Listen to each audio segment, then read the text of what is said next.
Good morning all of you. RBS degree college Meja Khas के online platform पे सभी छात्रों का हम हार्दिक स्वागत करते हैं। छात्रों जो हमने पार्ट 1 आपको जो है इकोसिस्टम कृषि पारिस्थितिकी जो है समस्याग्रस्त मृदाओं के विषय में मैंने बताया, उसी पार्ट का जो है दूसरा पार्ट हम आपको बतलाने जा रहे हैं। बीएससी एजी 4 सेमेस्टर के अंतर्गत जो आपका subject problematic soil and air management के अंतर्गत जो आपका टॉपिक था जो है वो प्रॉब्लमेटिक सॉइल अंडर डिफरेंट और एग्रो इकोसिस्टम के अंतर्गत जो आपका सेकंड पार्ट जो है हम लेकर आए हैं, इसके विषय में हम आपको अध्ययन कराने चल रहे हैं। छात्रों जो है आइए स्क्रीन पर चलते हैं। जो लवणी और क्षारीय भूमि निर्माण के प्रमुख जो कारण होते हैं, जिनके कारण जो है ये समस्याएं उत्पन्न होती हैं जो है, उसको हम आपको बतला रहे हैं कि शुष्क जलवायु, जो लवणी और क्षारीय होने में जो मृदाएं सबसे बड़ी भूमिका जो है शुष्क जलवायु का जो है एक तरीके से भूमिका अदा करते हैं। फिर उसके बाद सिंचाई स्रोत जैसे ट्यूबवेल, नहरों के पानी के प्राकृतिक लवणीय क्षारीय होना जो है उसके द्वारा जो है हमारी मिट्टियां जो है इस समय क्षारीय और लवणीय हो रही हैं।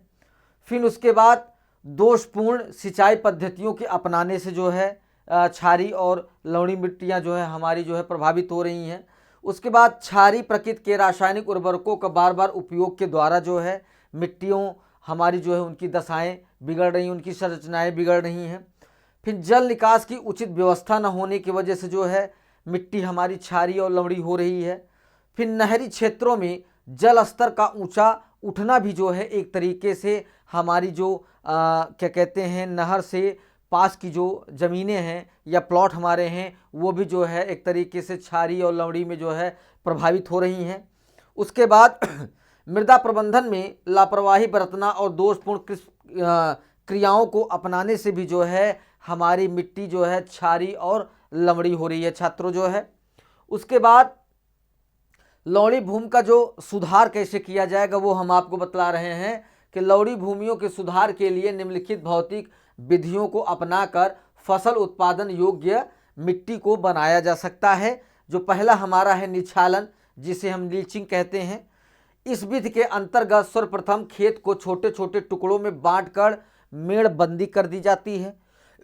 उसके बाद खेत में 10 से 15 सेंटीमीटर तक पानी भर देते हैं, जिससे घुलनशील लवण जल में घुलकर पादप जड़ क्षेत्र से नीचे चले जाते हैं। यह विधि उन क्षेत्रों में अपनानी चाहिए जिनका जल स्तर नीचा हो। उसके बाद इस क्रिया के लिए गर्मी का मौसम उत्तम माना जाता है।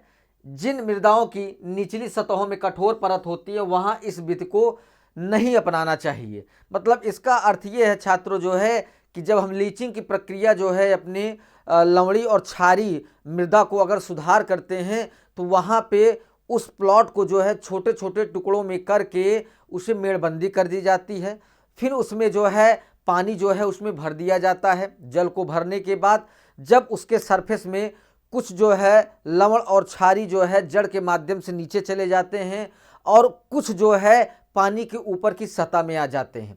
उसके बाद उस पानी को एक माध्यम से कहीं दूसरी जगह स्थानांतरित कर दीजिए जो है, जिससे आपका जो प्लॉट है वो धीरे धीरे जो है लवणी और क्षारीय मृदाओं की संरचना में सुधार होता रहेगा जो है। ठीक है छात्रों, आगे चलते हैं। जल निकास द्वारा जो है मतलब जल निकास के द्वारा भी हम जल क्या कहते हैं क्षारीय और लवणीय मृदा को अच्छे तरीके सुधार सकते हैं छात्रों जो है। ठीक है, जिन क्षेत्रों में जल निकास की उचित व्यवस्था नहीं होती है वहां पर लवणीय मृदाओं का निर्माण हो जाता है। अतः इन क्षेत्रों में आवश्यकता से अधिक पानी को नालियों और नाले बनाकर खेतों से बाहर निकालने से आपके क्षारीय और लवणीय मृदाएं जो है बाहर चली जाती हैं। फिर उसके बाद जहां पर भूमि में सख्त परतें हों, भूमिगत जल स्तर ऊंचा हो जाता है तो वहां पर इस विधि को उपयोग करना चाहिए जो है, जिसके द्वारा कुछ जो है लवणी और क्षारीय जो है पानी के माध्यम या जल के माध्यम से वो भूमिगत जल के अंदर चला जाता है और आपकी मिट्टी धीरे धीरे जो है उसकी जो संरचना और उसका जो उर्वरक है, उर्वरता शक्ति है वो धीरे धीरे बढ़ना शुरू हो जाएगा जो है। फिर खुरचना हो गया। जब खेतों में हानिकारक लवण छोटे छोटे टुकड़ों में परत के रूप में एकत्रित हो जाएं तो उन्हें खुरपी या कसौले की मदद से खुरचकर खेतों से बाहर निकाल देना चाहिए। फिर खाई को खोदकर, इस विधि में संपूर्ण खेत में एक निश्चित अंतराल पर खाइयां खोदते, खेत के एक किनारे पर पहली खाई खोदते हैं। फिर उसके बाद इस खाई को मिट्टी को मेड़ के रूप में खेत के चारों ओर डाल देते हैं। फिर दूसरी खाई की मिट्टी को पहली खाई में डालते रहते हैं। इस प्रकार ऊपर की लवण युक्त मिट्टी खाई के नीचे और नीचे की मिट्टी ऊपर आ जाती है, जिससे हमारी मिट्टी की संरचना जो है सुधार हो जाता है और आप उसमें जो है अच्छे तरीके से फसल उत्पादन कर सकते हैं। फिर आता है कि इकोसिस्टम, कृषि पारिस्थितिकी तंत्र क्या है।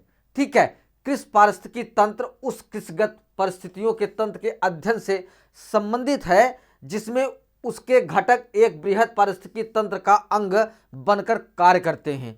ठीक है, जितनी भी फसलें होती हैं छात्रों जो है उनका एक एग्रो इकोसिस्टम के अंतर्गत ही जो है उन फसलों का अच्छे तरीके से उत्पादन आप कर सकते हैं। अगर इन परिस्थितियों के अकॉर्डिंग अगर आप जो है अपनी फसल को नहीं उगाते हैं जो है तो आपका फसल जो है इकोसिस्टम कृषि पारिस्थितिकी तंत्र से के द्वारा जो है काफ़ी प्रभावित होगा और आपकी फसल को हानि पहुंचाएगा जो है। ठीक है, तो इसका अध्ययन करना बहुत ही जरूरी रहता है क्योंकि किसान भाई जलवायु के अकॉर्डिंग कृषि पारिस्थितिकी तंत्र के अनुसार जो है अपनी फसल को उगाता है और उत्पादन करता है छात्रों। ठीक है, आगे चलते हैं। कृषि जलवायु क्षेत्र में भूमि ज्यादा समय तक नम जलवायु के कारण आर्द्र बनी रहती है। वहीं कृषि पारिस्थितिकी क्षेत्र में कृषि जलवायु जो पूरे क्षेत्र पर अध्यारोपित होती है, जलवायु तथा उसकी समय विधि दोनों को प्रभावित करती है आपकी कृषि पारिस्थितिकी। कृषि पारिस्थितिकी क्षेत्र के अध्ययन के अंतर्गत जलवायु, मृदा, जल तथा वनस्पतियों को शामिल किया जाता है। एक व्यावसायिक कृषि पारिस्थितिकी प्रदेश में कुछ समजातीय प्रदेश या क्षेत्र शामिल होते हैं जिनमें मृदा, जलवायु, स्थलाकृत विज्ञान और उचित समय विधि तक भूमि की आर्द्रता को बना रहना एक योजना उपयुक्त भूमि उपयोग के लिए अति महत्वपूर्ण होता है, जो कि हमारे कृषि पारिस्थितिकी तंत्र के द्वारा ही जो है ये चीज़ें संभव हो सकती हैं छात्रों। फिर कृषि पारिस्थितिकी क्षेत्रों प्रदेशों का निर्धारण जो है कृषि पारिस्थितिकी प्रदेशों तथा आगे इन क्षेत्रों का उप विभाजन कृषि पारिस्थितिकी उप प्रदेशों में किया जाता है, क्योंकि सभी भारतवर्ष में जो भी क्षेत्र होते हैं सारे क्षेत्र अपनी अपनी कोई उनकी विशेषताएं होती हैं और अपनी विशेषताओं के अकॉर्डिंग या उनके अनुसार जो है वहाँ पे फसलों को उगाया जाता है। तो इसी वजह से कृषि पारिस्थितिकी परिसर के अंतर्गत जो है जब उसे कई उप विभाजन उप प्रदेशों में उसे विभाजित करके जो है वहाँ पे फसल उत्पादन जो है किया जाता है छात्रों जो है। ठीक है, फिर उसके बाद क्षेत्रों तथा उप क्षेत्रों के निर्धारण का आधारभूत व्यापक उसके मिट्टी, फसल वृद्धकाल, स्थलाकृत विज्ञान तथा जैव जलवायु आदि के द्वारा इस परिस्थिति को एक तरीके से प्रदान किया जाता है, जो कि इन्हीं के स्थिति के अनुसार जो है किसान जो है अपनी फसल को जो है उगाता है छात्रों जो है। फिर उसके बाद इन मापकों के आधार पर विभिन्न कृषि पारिस्थितिकी क्षेत्रों का निर्धारण विभिन्न वैज्ञानिकों द्वारा भिन्न भिन्न तरीके से किया गया है, जो कि उनके पारिस्थितिकी कृषि पारिस्थितिकी तंत्र के अकॉर्डिंग उन्हें क्या कहते हैं विभाजित किया गया है। जैसे जो हमारा पहला है हल्की मृदा के साथ शीत शुष्क पारिस्थितिकी तंत्र जो है, इस तहत के अंदर जो है इस प्रकार का पारिस्थितिकी क्षेत्र उत्तरी पश्चिमी हिमालय से लेकर लद्दाख और गिलगिट जिले में 15.2 मिलियन हेक्टेयर क्षेत्र में फैला हुआ है। यह भारत के कुल भौगोलिक क्षेत्र के 4.7% क्षेत्र 329 मिलियन हेक्टेयर को आच्छादित करता है। कृषि जलवायु जो इसके अकॉर्डिंग जो कृषि जलवायु होता है वो पॉइंट में हमने आपको बताया है कि यहाँ की जलवायु मृदु ग्रीष्म और कड़ी शीत वाली होती है। यह वार्षिक औसतन तापमान 8 अंश सेल्सियस होता है। उसके बाद औसत वार्षिक वर्षा 150 मिलीमीटर से कम होती है। यहाँ वार्षिक वर्षा 150 मिलीमीटर से भी कम वर्षा वाली होती हैं। इस क्षेत्र में नमक शुष्क मृदा एवं क्राइम मृदाएं पाई जाती हैं। क्राइक मृदाएं जो है जिसमें फसल वृद्धकाल 90 दिन से अधिक नहीं होती हैं। उसके बाद इसमें मृदाएं आती हैं भारत का उच्चतम उत्तरी भूभाग तथा इसके पठार हमेशा बर्फ से ढके होते हैं। यहाँ ढलान युक्त घाटियों में नवनिर्मित मृदा तथा चूना प्रकार की मृदाएं पाई जाती हैं। ये मृदाएं क्षारीय प्रकृति की होती हैं। फिर यहाँ पे आता है कि भूमि जो है कैसे उपयोग किया जाता है। पारिस्थितिकी क्षेत्र में बहुत कम वन क्षेत्र पाए जाते हैं। लगभग 11.2% भूमि और गैर कृषि कार्यों हेतु उपयोग में लाई जाती है। उसके बाद कृषि योग्य भूमि में प्रति इकाई उत्पादन बहुत कम होता है। वनस्पतियों सब्जियों में अग्रवर्ती फसलें उगाई जाती हैं जिसे ज्वार बाजरा गेहूं ज्वार फसलें दालें तथा जौ के रूप में उगाई जाती हैं। चारा फसलों के बीच अल्फा अल्फा नामक घास उगाई जाती है। फलों में सेब और खुबानी की खेती सर्वाधिक होती है। पशुओं में यहाँ पर खच्चर और भेड़ और बकरी परिवहन के रूप में प्रयोग किए जाते हैं।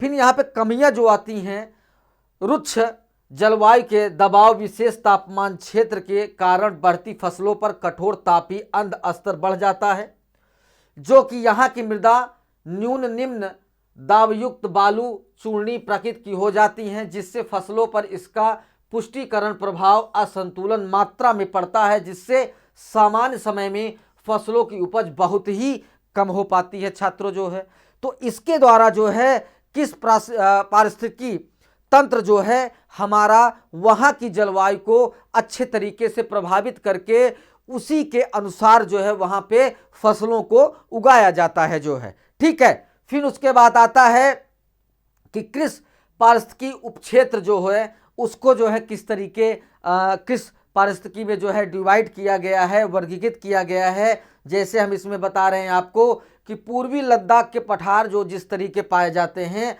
ठंडी अति शुष्क पारिस्थितिकी उपक्षेत्र तथा निम्न दाब हल्की मृदाएं जिसमें दीर्घ वृद्धि अवधि 60 दिन से कम होता है।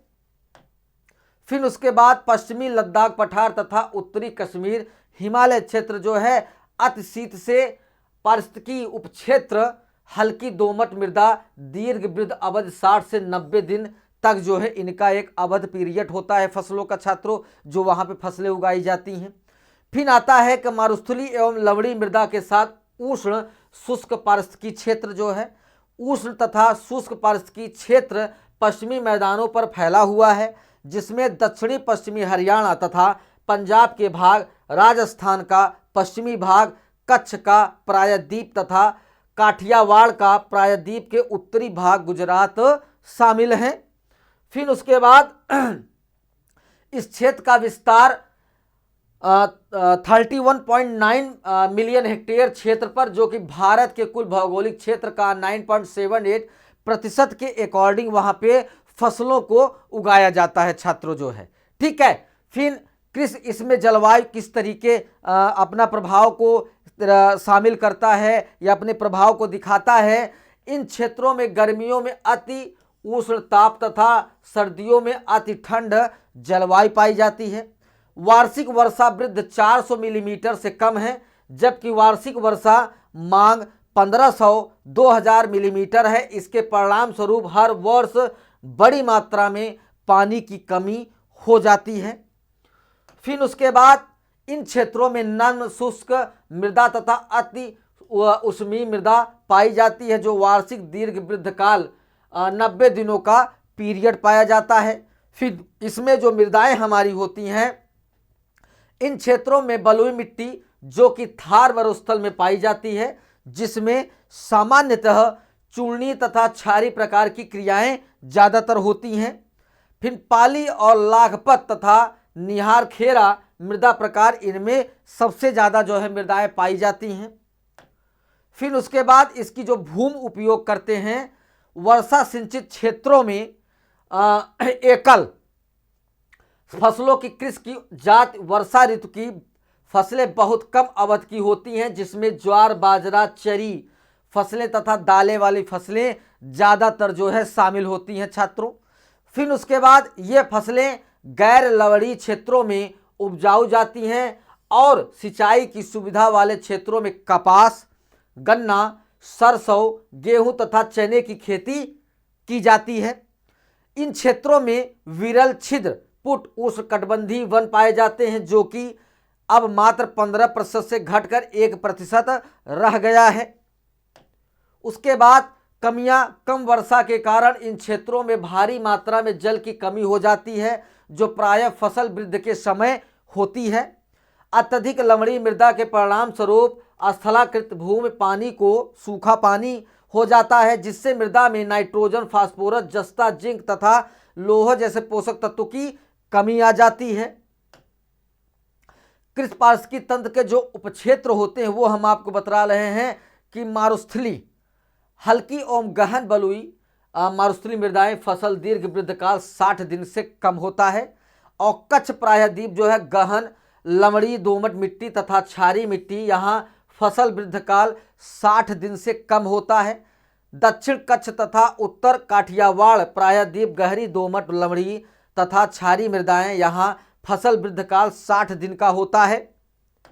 फिर उसके बाद लाल तथा काली मिट्टी युक्त उष्ण शुष्क पारिस्थितिकी क्षेत्र जो होते हैं 4.9 मिलियन हेक्टेयर में व्यक्त। इस क्षेत्र में अंतर्गत दक्कन के पठार का एक भाग, जिसमें कर्नाटक राज्य के बेल्लारी जिला, निजपुर के दक्षिणी पश्चिमी भाग एवं रायचूर जिला तथा निकटवर्ती आंध्र प्रदेश राज्य का अनंतपुर जिला शामिल होता है। लाल और काली मिट्टी के युक्त जो आपके उष्ण शुष्क पारिस्थितिकी क्षेत्र हैं, जहाँ पे इस प्रकार की जो है खेतियाँ होती हैं।